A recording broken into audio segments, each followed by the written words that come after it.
الله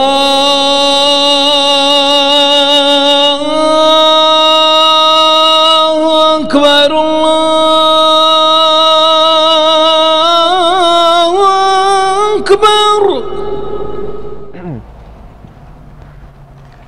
إن الحمد لله نحمده ونستعينه ونستغفره ونعوذ بالله من شرور أنفسنا ومن سيئات أعمالنا. من يهده الله فلا مضل له ومن يضلل فلا هادي له، وأشهد أن لا إله إلا الله وحده لا شريك له، وأشهد أن محمدا عبده ورسوله.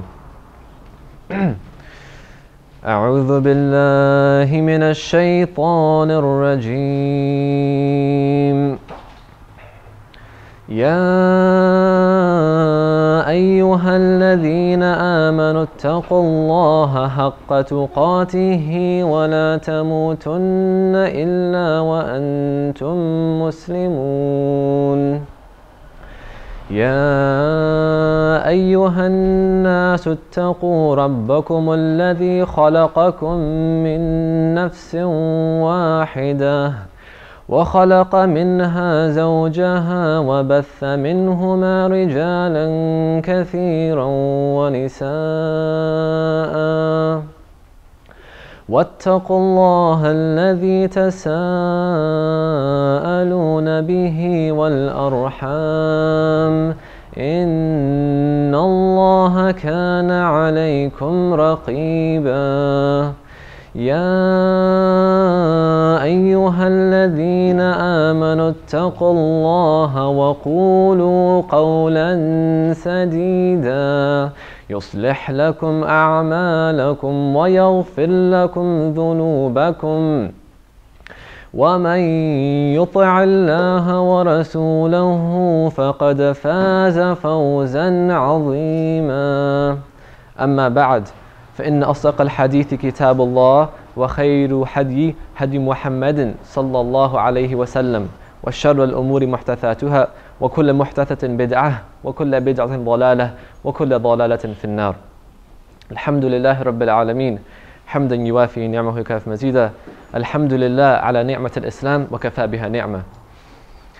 Allah subhanahu wa ta'ala says in the last juz of the Quran that many of us are familiar with, in Surah Takwir, بعد أعوذ بالله من الشيطان الرجيم: فأين تذهبون إن هي إلا ذكر للعالمين لمن شاء منكم أن يستقيم وما تشاءون إلا أن يشاء الله رب العالمين. Allah subhanahu wa ta'ala says, فَأَيْنَ تَذْهَبُونَ. And this is a very interesting, when people read the Quran sometimes, one of my good friends here describes it as really raw. It's just straight to the point.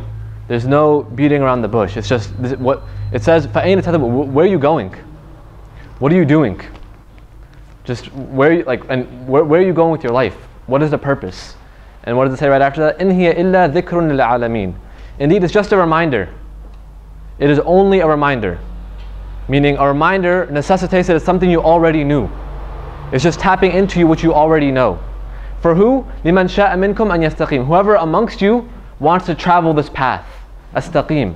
لِمَنْ شَاءَ مِنْكُمْ. Right? And then right after that it says, but, so, إِنْ هِيَ إِلَّا ذِكْرٌ لِلْعَالَمِينَ لِمَنْ شَاءَ مِنْكُمْ أَنْ يَسْتَقِيمَ. To travel the straight path. وَمَا تَشَاءُونَ إِلَّا أَنْ يَشَاءَ اللَّهُ. This is a very, it seems almost contradictory. It says, for those of you who want to traverse, but none of you will traverse unless He allows you to traverse. So you have to want it, but you won't even be allowed to want it unless He doesn't let you want it. Allow you to want it, right? And this is very interesting. You can look in your own life, at least I can speak for myself, that you look in a certain phase. And if you look how you came into Islam, how Allah brought you. Some people have said they've actually been like, it's like, every force around you was just pushing you into it. Like you didn't even have anything to do with it, really. And looking at my own, self history, it doesn't really make sense. Why is it that out of all the billions of people in the world, why is it that we have been selectively chosen to sit here? that we have been chosen to be God's servants, His conscious servants, right? What is it that has made us become nothing? None of us will will except that He wills, that He allows us to will. And this is a big a big debate theologically. How much of it is your willpower versus Allah's predestiny, right? What is the balance between those two? And this is a very interesting, very interesting dilemma. But the reason I bring this up is because a lot of times, especially living in the modern world today, where there are so many issues going on, so many issues.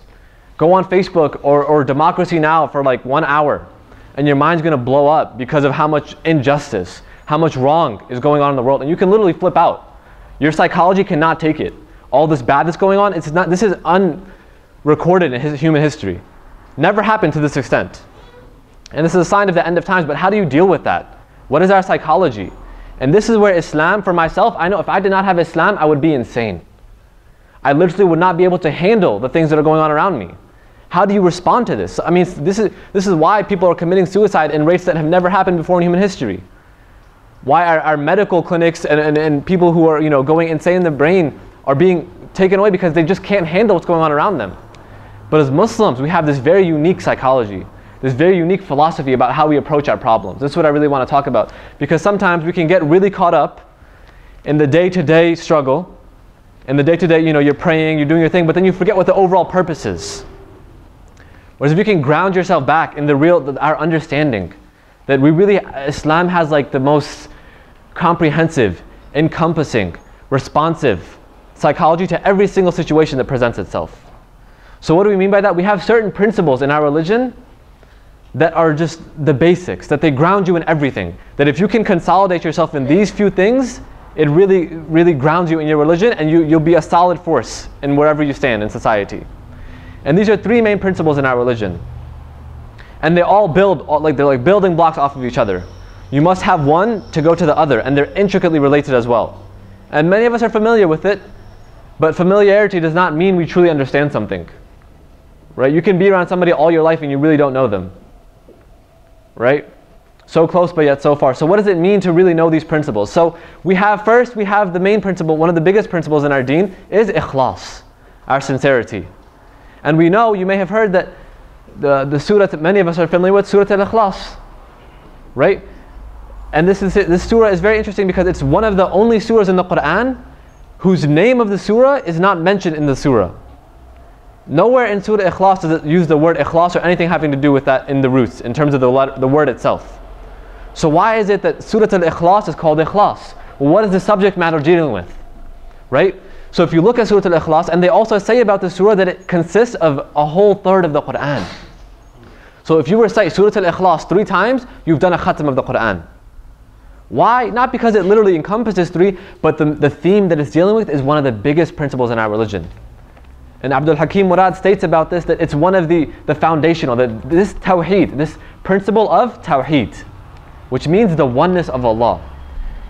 This is one of the most powerful principles that is known to humanity.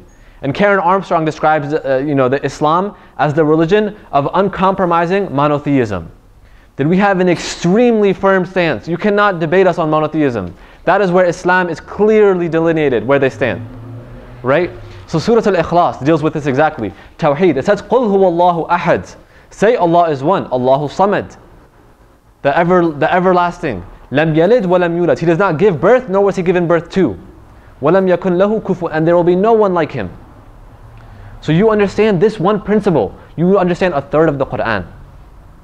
This is a really powerful principle. So now with this, what is the intricate, the relationship between ikhlas now and tawheed? How is sincerity and seeing the oneness of God related together? So when you look at everything with the eye of sincerity, when you understand that this whole creation is nothing but the one, it was started by the one and it will all go back to the one, i.e. Allah, then you have no associations in your heart whatsoever. When you go to act, you know that you were created by one and you act for one. So there's no, ikhlas really means that your actions and your hearts are purified, extracted from any other associations. Nothing else is associated with that. Your actions and your soul is wholly directed to Allah and nobody else. So when you realize that Allah is behind everything, you have no reason to fear anybody else. You have no reason to act for anybody else. You don't go around acting in certain ways to show off, because you know it's one. You know there's one behind everything. So this is the intricate relationship. It's a very important relationship. That once you understand Tawheed in its essence, you can become truly sincere. Now with this, Imam Ghazali, one of the great scholars of our tradition, he has one of his most famous books, the Ihya Ulumuddin, the revival of the religious sciences. And in this book, he pairs together two topics that are related with this as well. And these are the topics of Tawheed now. So we had Tawheed and Ikhlas, right? So we started off with Ikhlas. To have true sincerity, you have to understand Tawheed. But what is Tawheed really? Tawheed now he pairs with Tawakkul. Tawakkul meaning reliance, true dependence on God. Now what does that mean, and how is that related to Tawheed? So once you realize that there's only one person in charge of everything, this is when you can have total trust. Right? That once you realize it's not up to you, you don't have to figure out the rest of your 10 years of life and plan every single step out and work out all of your life plans and everything is upon your shoulders. No, you're not in charge. You just submit, give it up to the one who is in charge, and suddenly there's this peace. Right? And this is something you may be highly be able to understand this as well, which is that many people, when you come into Islam, it's like this profound peace that comes into your heart. And this is important to go into though, because sometimes people mistranslate as Islam as meaning peace, the religion of peace. I do not agree with that translation. That does not mean we are violent people either, but Islam is a way of life. And it deals with every aspect of the human being. So the human being is not peaceful at all times. There are times where they need to be treated with actions and consequences. Right? So it deals with everything. So Islam is a way of life. Peace is a huge part of it. But now Islam, once you submit, once you finally realize that there is this one person, there is this one being in charge, that you are no longer in charge of your whole life, that's when this peace suddenly engulfs you. That you realize that it's not up to you anymore. You know, you do your best. And this is where that balance comes in. You do your best. You do everything you can. But then at the end of the day, you give it up. You don't trust on your own actions. It's not up to you on the success. Right? And this we'll get into later about what the phrase really means when we say La hawla wa la quwwata illa billah. Right? So once you realize that that Allah is in charge of all your affairs, He is your wakil, He is your mawla, your caretaker. He is taking care of you. Right? He loves us.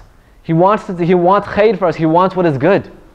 Right? And this is why we say it's amazing. Going back to our psychology, we have a hadith of our Prophet ﷺ in which he says, amazing are the affairs of the believers, because whatever happens, it's all good. It's all good. All the time. No matter what. If it's khair, if it's good, then you show shukr, alhamdulillah. And if it's bad, it's a test from Allah. And they say, what is the means of measuring if it's Allah is testing you or if He's punishing you for something in this life? They say if the test was a means of getting closer to Allah, then it was a test from Allah. But if you didn't get closer to Allah, then it was a punishment.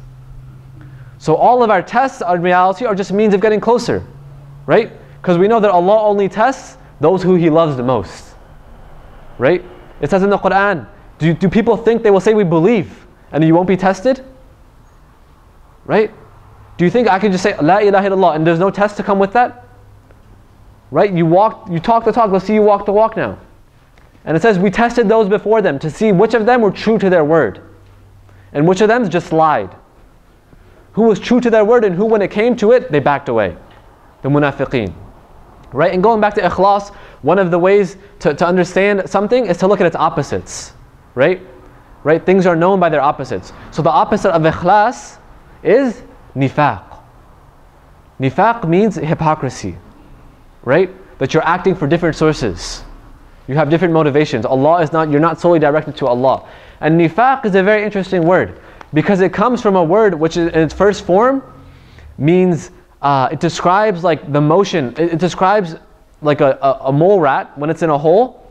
It has two holes. And when an enemy comes, it comes up from this hole. If the enemy comes from here, it scurries out and comes from the other side. And when they come to attack from here, it scurries here. So it always avoids facing the challenge up front. So nifaq is exactly this, that you do not, when the time comes for you to stand up to your word, you can't do it. You back away.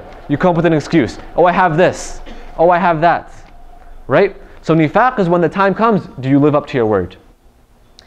And then interestingly, from nifaq, we get the word infaq.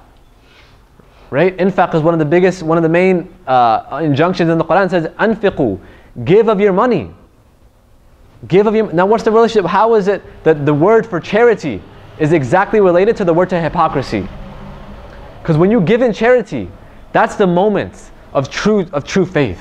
You have nothing to. There's no reason to tell you that if you give this money away, you're going to get something back. That's total belief in the unseen. But Allah tells us, our Messenger ﷺ tells us that when you give in the sake of Allah, you never lose. You never lose. But rather, when you give, you are guaranteed to get back what's better. But only the believer can truly do that. So it's very easy to say, I believe, and then it comes down to it, and then you're challenged, and then can you stand up for it? And a very relevant example to myself and many other young people of the young generation, right? The concept of marriage. When you're looking for a spouse, right? And then you think you find somebody, and you think this person is the one, right? And then this person could be very sound in their theology. They know Allah is one, qadr Allah ma sha'a fa'ala. Everything happens for a reason. And then it doesn't work out. And then what happens, this person, and everything crashes all of a sudden. What happens, I know Allah takes care of everything. Right? We think about it, we know it, and then it comes down to what we want, our desires. And then if it doesn't work out, then suddenly, then that's when we're challenged. Right? So this principle of infaq and nifaq. So now tawakkul, so Imam Ghazali places tawakkul and tawheed right together. Right, so this ease, so if you're the true believer is always in a state of ease. And naturally so, because if you know someone is taking care of you, if you know someone has your back at all times, what is the need to worry? This doesn't mean we don't tie down our camel, right? We tie our camel and then trust in God. But we know that Allah is taking care of us. And then finally, this relates to the concept of tawfiq. So so just to bring it back, we have ikhlas. That you have to believe, you have to sincerely work for Allah. Once you have that sincerity, that only comes from the tawheed. And the two are intricately related. The tawheed and the ikhlas then go into tawakkul. Once you realize He's in charge, then you have faith in Him. And when you have faith in Him, then He gives you what you need. And that's how it comes around. And the reason I mention this is because we have a lot, like I said, we have a lot of problems in the modern world.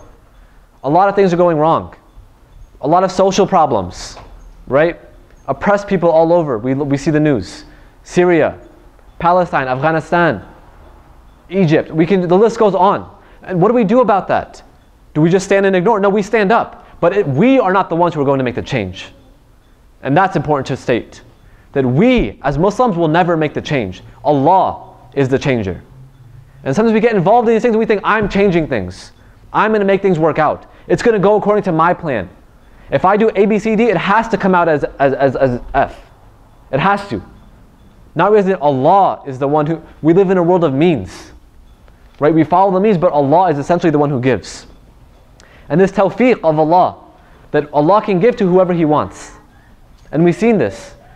Right? But the key is that, many of you may be familiar with one of our scholars here in the Bay Area, Sheikh Salik. He said when you make dua for two things. Tawfiq and afiyah. Tawfiq being the divine aid that Allah gives you tawfiq. That tawfiq in Arabic is like when what you're doing is exactly lined up with what Allah has planned for you to do. And when that happens is when you can take off. When you find out your purpose and you're right on the path of Allah wants you to do, you take off. And Allah can open doors. And you see it happen. Right? You see people who once they hit jackpot, and they get tawfiq, Allah opens doors. And we've seen in our history, people like Malcolm, right? Once he found out what he's doing in life, the doors just keep opening. Because he's not working for himself, it's not about his ego, it's not about making himself look good, he's solely working for the sake of Allah. And when you're working for Allah, you don't want anything else. And that's when Allah gives you everything. But when you work for everything, you never get it. And this is an important principle as well, to understand, and this is the principle of the dunya. When you chase this dunya, you lose this dunya and the akhirah. But when you forsake the dunya, Allah gives you dunya and akhirah. right? This is very important. You see people spending their whole lives just chasing, and they never get what they want. And that sakina that a Muslim has is because of Allah. أَلَا بِذِكْرِ اللَّهِ تَطْمَئِنَّ الْقُلُوبِ. Is it not by the remembrance of Allah that hearts are truly made tranquil? Right? You can chase and chase, wallahi. I mean, just look at Malcolm's story. The man did every single thing. You know, you see people, I see young people like, I want to go try this. I really want to go. I just wish, I sort of want to just give in to this. You know what? At the end of the day, go ahead. You can try every single thing out there that you want. Just go ahead. Follow your nafs in everything that it calls you to. At the end of the day, you're going to come right here, and the sakina you feel when you put your face down before Allah humbly is uncomparable. Uncomparable. And if you don't believe it as someone who hasn't tried those things, just look at those who have. Why is it that Malcolm, after he had the whole dunya in his hands, that he found Islam and he forsake everything else? Why is it people who have everything in this world, why is it that the most richest people in the United States of America are the ones committing suicide at the highest rates? How does that make sense? Isn't that not the dream life, the American dream? Right? But our psychology is totally different. Our happiness is not found or measured in terms of material standards. Right? We need a certain amount to get by. But a wise saying in the Islamic tradition is مَا قَلَّ وَكَفَى خَيْرٌ مِمَّا كَثُرَ وَأَلْهَى. What is little and suffices is better than that which is plentiful and distracts you. Right? And the truth is, the more you get, the more you want. Al-qina'atu kanzun la yafna. But contentment is a treasure that is never wasted. Right? So to be able to, our measure, and this is one last thing about the Arabic language, that the words that it uses for rich and poor. Right? Richness in Arabic also means independent, not needing, not wanting. So you could, in Arabic language standards, you could be living in the best of houses, living the quote-unquote best of lives, having all the things you wanted at your fingertips, and you still want more, therefore you're still poor. And in Arabic standards, you can have absolutely nothing, sitting on a dirt poor road with your masbaha, making dhikr of Allah, and you have no desire of this world, and you are the richest of people. Because everybody at the end of the day just wants to feel good inside. Right? And so this, our religion that gives us the internal spirituality that we need, the mental psychology and philosophy that we need, so that when we interact in the physical, interactions of this world, that we do so appropriately. Right? And so just to always bring this back to this, that what we do here is not for our sake. We must solely work for the sake of Allah. And this is what shirk is when you associate partners with Allah. That we are solely working for the sake of Allah. And to realize that 100 years from now, one of my teachers told me this once, 100 years from now, all of us will be gone and there will be a whole new generation of people in the world. A whole new generation of people. Meaning Islam does not need any one of us. Rather it's Islam, rather it is not we that honor Islam. Right? But Islam that honors us. Right? We were nothing before Islam, and then it came into our lives and enriched our hearts. We're not giving back to this deen. We're not helping this deen out. This deen is helping us. Anything we give back is just a thank you. A thank you to Allah. We didn't do anything to deserve this. Why us? Nothing. But the Quran doesn't ask for much. It just says, أَفَلَا تَشْكُرُونَ. Won't you just be thankful? Just say thank you. Right? And so just to end again with the psychology that we have is that although there are problems, although there are things going wrong, and it may seem that our numbers are down, we know at the end of the day that truthhood will overcome falsehood. Truth will overcome falsehood. And one of my teachers just came back from traveling all over the Middle East. He was in Mauritania, saw many people, came back, and just saw people in just detrimental states. Detrimental states. And the way we live is just alhamdulillah for all the blessings that we have.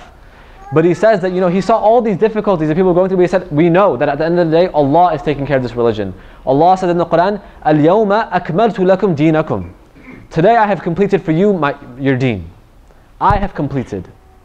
Allah is taking care. Allah is in charge. Right? And just to show one last example of how, just how this played out in our history, we know two of our great scholars, Imam al-Shafi and Imam Abu Hanifa. Imam Abu Hanifa was earlier. He was older than Imam Shafi. The exact year that Imam Abu Hanifa died, Imam Shafi was born. So the moment Allah took one pillar from the deen, He reinstituted a new light, right? And you know, if you look at many of the scholars in our area right now, and in the United States, Sheikh Hamza, Imam Zayd, Sheikh Nuh, and many of them, they all converted in that same year, all of them. And then the next generation, Sheikh Yahya, Sidi Osama, Muhammad Mendez, and if you're familiar with these names, all these people who are leading our community now, born around exact same time. Coincidence? We don't believe in that in Islam. There's no such thing as a coincidence. Allah is taking care, right? So just to have that grounding always that, you know, you work, and despite what things may seem outwardly, you have a faith in Allah. And we know that Allah is taking care of this religion. So may Allah help us understand the realities of the times that we live in, and to understand our religion and implement it appropriately, and truly understand the realities of La ilaha illallah Muhammad Rasulullah. أقول قولي هذا وأستغفر الله لي ولكم ولسائر المسلمين.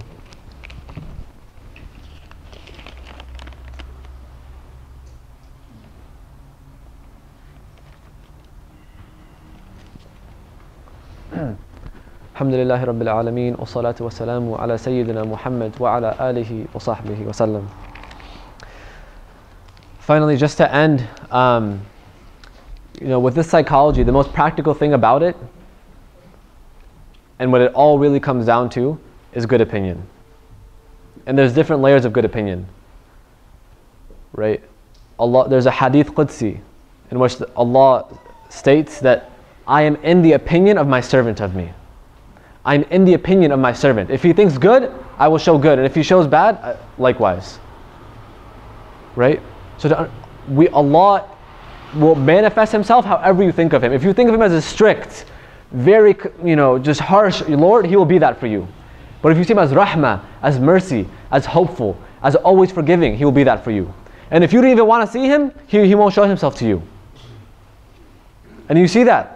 He will do whatever you want, but He is in the opinion that you see Him. So have a high opinion of your Lord. But not only of our Lord, but you can only have a good opinion of your Lord when you can have a good opinion of yourself. And what I mean by that is we know ourselves are weak. We know how weak we are. We know how dependent we are. Right? How weak we can be when Allah is not there for us.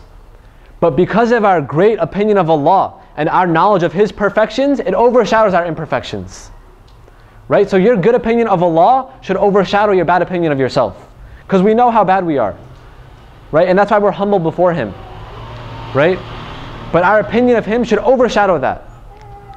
Every single time. And then likewise, every single moment that we're interacting with His creation, we have the best of opinion of His people, of His creation. Right? And this is what it comes down to. And these thoughts, people, you can't underestimate the power of thoughts. Because your thoughts, right, will become habituated. And those will turn into actions. Right? And your actions will turn into habits. And what habits turn into? Your nature. And then you die on that. So it all starts with the thought. If you can't control your thoughts, everything else will go down. Right? And the true person aware of Allah knows Allah even is aware of his thoughts. He won't take you to account for it, but He understands. So it's a dialogue with Allah at all times. You're always present with Him. So to have a good opinion of Allah, and therefore a good opinion of yourself, and therefore in every interaction of the world with people you have, good opinion of them. And that this whole change of psychology is what's going to institute the change in the world. That we believe Allah is perfect, and He can change everything here if He wants to. He can relieve all of the oppression in a moment. It's up to Him. It's just kun fayakun, be, and it is. It is not difficult. But it's, are we willing to adapt ourselves to His way and submit to Him? And when you submit to Him, He opens up the doors for you. And that's when you become humble. Right? Our Prophet ﷺ is our prime example, and we end with this. That He ﷺ was one man that changed himself, who changed his community. And then Allah, who originally the doors of Mecca was closed. And when He comes back in Mecca, how does He come? The whole Mecca is open, all of Mecca is open for Him. And He comes down how? On His camel, humbly with His head low. Why? Because He knows He had nothing to do with it. It was all Allah. La ilaha illallah. So you don't associate anything to yourself. And when you're able to do that, Allah will show you His gifts. So may Allah forgive us for all of our shortcomings, and allow us to see His realities and slowly lift the veils for us, and allow us to have always the best of opinions of Allah, ourselves, and His creation. And may Allah alleviate all the oppression and all the dhulm and all the wrongdoings and injustice in the world. And may Allah make the Muslims a means of alleviating that and not being a part of it. May Allah bring great leadership to this country. May Allah help the Muslims all over the world. And may Allah always guide us to what is best and give us tawfiq and afiyah. ربنا فاغفر لنا ذنوبنا وكفر عنا سيئاتنا وتوفنا مسلمين. ربنا فاغفر لنا ذنوبنا وكفر عنا سيئاتنا وتوفنا مع الأبرار. ربنا وآتنا ما وعدتنا على رسولك ولا تخزنا يوم القيامة إنك لا تخلف الميعاد. ربنا آمنا فاغفر لنا وأنت خير الراحمين. ربنا لا تزغ قلوبنا بعد إذ هديتنا وهب لنا من لدنك رحمة إنك أنت الوهاب. يا مقلب القلوب ثبت قلوبنا على دينك. يا مقلب القلوب ثبت قلوبنا على دينك. يا مقلب القلوب ثبت قلوبنا على دينك. اللهم أرنا الحق حقا وارزقنا اتباعه، وأرنا الباطل باطلا وارزقنا اجتنابه، واجعلنا ممن يستمعون القول فيتبعون أحسنه. اللهم أفرغ علينا صبرا وثبت أقدامنا وانصرنا على القوم الكافرين. اللهم أفرغ علينا صبرا وتوفنا مسلمين. ربنا لا تزغ قلوبنا بعد إذ هديتنا وهب لنا من لدنك رحمة إنك أنت الوهاب. اللهم اغفر للمؤمنين والمؤمنات والمسلمين والمسلمات الأحياء منهم والأموات برحمتك يا أرحم الراحمين. اللهم انصر المسلمين في كل مكان. اللهم انصر المسلمين في سوريا. اللهم انصر المسلمين في سوريا. اللهم انصر المسلمين في سوريا. اللهم انصر المسلمين في أفغانستان. اللهم انصر المسلمين في فلسطين. اللهم انصر المسلمين في هذا البلد. اللهم انصر المسلمين في كل مكان. اللهم تقبل منا إنك أنت السميع العليم، وتب علينا إنك أنت التواب الرحيم. اللهم ربنا آتنا في الدنيا حسنة وفي الآخرة حسنة وقنا عذاب النار. يا عزيز يا غفار يا رب العالمين. سبحان ربك رب العزة عما يصفون، وسلام على المرسلين، والحمد لله رب العالمين. وصل اللهم على سيدنا محمد وعلى آله وصحبه وسلم، وأقم الصلاة.